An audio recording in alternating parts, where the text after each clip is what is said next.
कि मैं सोच रही लिड बंद कर दूं। So we'll start. Hello and welcome to the Congressional Briefing on Kashmir, the National Register of Citizens in India, as well as on gross misuse of India's criminal justice system.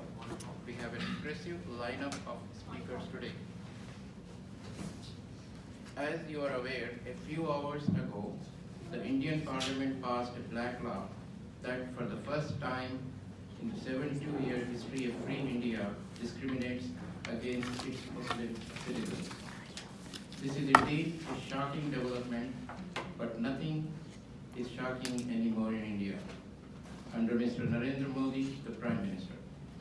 We have two speakers here who will talk about ground situation in Kashmir, which has been a brutal lockdown for especially the last 4 months, beginning on August 5, when Mr. Modi's government unilaterally stripped Jammu and Kashmir of its constitutionality, guaranteed autonomy, and even downgraded it from being a state.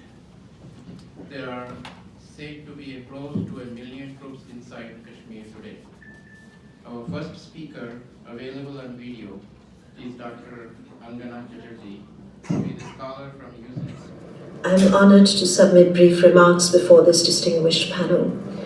I will set a context on the majoritarian state in India today and speak to Kashmir following August 5th, 2019. The siege on Kashmir on August 5th, 2019, the institution of the National Register of Citizens in Assam, and the proposed Citizenship Amendment Act willfully discriminate against persons of non-Hindu descent. These actions of the Indian state are violent, undemocratic, and dangerous. 49th straight day, with all basic rights and liberties trampled by the Indian state. It is one of the worst siege in the last decade that is not only limited to Kashmir Valley, but also to Jammu and Ladakh region of the region with Chenab Valley, Gir Panjal districts and Karangal districts, the district affected by the unprecedented restrictions. Over the weeks and months post-clampdown, the Indian government has been maintaining that everything is normal in the valley. But as a journalist who was there all the time, nothing is normal. That occurred, and we're trying to understand this phenomena, and we came across our next speaker, and I always wished that his predictions totally go wrong. And my children as well. But I'm afraid, unfortunately, that our predictions about genocide have almost always proven to be correct. One of the reasons is that we use a model about how genocides develop that has proven to be extraordinarily accurate. It is a model of the process that leads to genocide. And it's one that I actually first conceived By none other than the Indian government. We also asked his wife to join us. She was ready to come, but obviously her husband is in jail, so there are a lot of things she has to take care of it, so she couldn't come. But they graciously agreed to send their daughter, who is in the middle of her, besides all her father's legal issues and all that she takes care, she's in the middle of her studies. She's actually a surgeon and doing some further research, but she was gracious enough to come here to speak to us. Her name is Akashi Bhatt.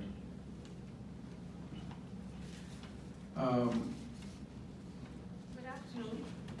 I'm here to talk about the political persecution and vindictive victimization of my father, Mr. Sanjeev Bhatt, who was an ex-IPS officer, an Indian police service officer, a dissenter, a whistleblower, but most importantly, he is the sole surviving witness to the state's complicit role and function in the 2002 mass genocide of Muslims in the state of Gujarat. 2002 perhaps marked one of the darkest phases in the history of India. thousands of Muslims, men, women, and children were systematically targeted and were massacred with exceptional brutality and coordination in the state of Gujarat. All of this was done to fuel the political ambition of one individual. His thirst for power did not quench then and will not quench till any individual who could perhaps stand up against him, question him, or could unmask his heinous crimes in the court of law or in the public forum is put behind bars or is silenced once and for all. My name is Niranjan Takle. He is a journalist, an investigative journalist. 2 years back, he broke the story of a judge, murder of a judge, and that was 2 years back. And till date, no media wants to hire him in the free India, supposedly with free.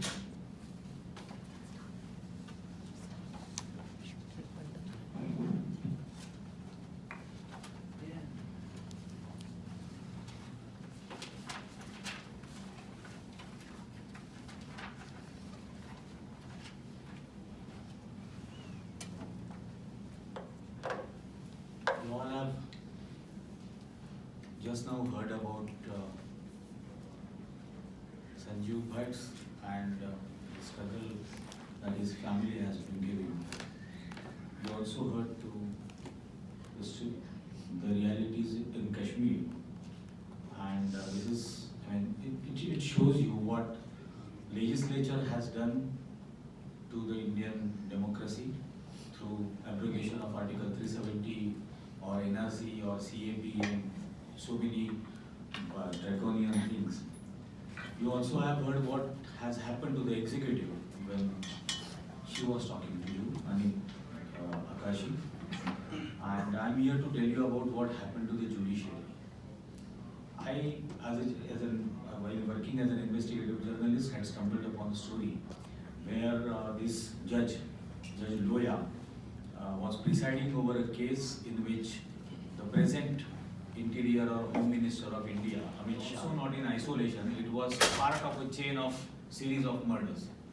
So Supreme Court in fact had constituted an investigation into the murder of Sohrabuddin Sheikh, the rape and murder of his wife, so Kausar B, and the murder of Tulsi Prajapati, his accomplice. And the Supreme Court of India had transferred the case to Bombay, thinking that it is a neutral place. And it had very categorically said that only one judge will preside over and hear the entire case. Now, there was another judge before Judge Loya was appointed, but when he objected to the continuous absence of the accused, 25th June night, the Judge Utpat was transferred. So that was the first violation of the Supreme Court's order. The Judge Loya was appointed as the second judge, and Judge Loya started hearing the case. He had also exempted the presence of Amit Shah for every trial date.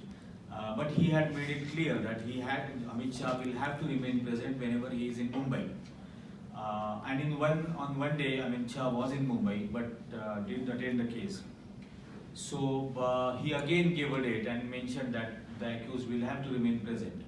On 30th of November 2014, he was accompanied by two of his colleagues to Nagpur to attend the wedding ceremony of one of their colleagues' daughter. And after attending the wedding ceremony on 30th of November, he called his wife at 11 in the night. He spoke to her till 11:40 in the night. In the morning at 5 o'clock, his wife received a call in Mumbai, which informed her that Judge Loya has died in the night. His postmortem has been over, and his body has been sent to his birthplace. Now the judge's first family was in Mumbai.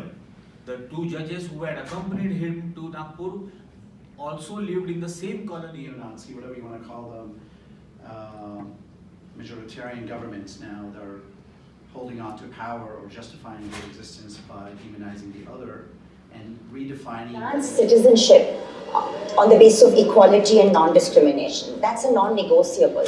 Articles 5 to 11 of the Constitution empowers the Parliament time to time to pass laws regarding Indian citizenship. This the Indian Parliament